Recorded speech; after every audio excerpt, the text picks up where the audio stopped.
Nosíš strojček a chce znížiť počet návštev u zubára?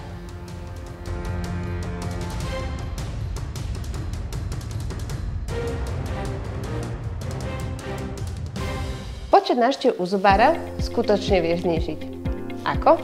Pomocou technológie a aplikácie Dental Monitoring. Dental Monitoring je systém, ktorý sleduje tvoju liečbu. Stačí, ak si jednoducho urobíš snímky zubov doma pomocou telefónu a scanboxu a následne ich odošleš cez aplikáciu. Aplikácia ti pomáha znížiť počet návštev tým, že po prijatí tvojich snímkov ich vyhodnotí umelá inteligencia. Tá ich porovnáva s tvojim liečebným plánom a následne prechádzajú kontrolou našich odborníkov. No dobre, ale čo presne sledujeme?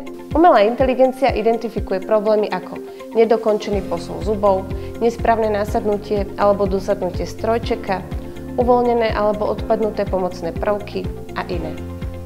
Ak sa pri analýze objaví nejaký problém, do niekoľko hodín dostaneš do aplikácie podrobné inštrukcie, ako problém vyriešiť. Niekedy stačí malá zmena, ako napríklad použitie žuvacích valčikov alebo dlhšie nosenie aktuálneho strojčeka. A ak je všetko v poriadku, dostaneš správu, že môžeš prejsť na ďalšiu sadu strojčekov. To, ako často sa budeš snímkovať, určuje lekár. Najčastejšie je to každých 7, 10 alebo 14 dní. Takto vidíme tvoju liečbu oveľa častejšie, ako keby si k nám musel chodiť osobne. Navyše sa môžeš skenovať z domu, z práce alebo pokojne aj z dovolenky. A to nie je všetko. Ak si v ortodontickej liečbe, automaticky sledujeme aj tvoju dentálnu hygienu. Uvidíme všetko, od zápalov ďasien po najmenší povlak.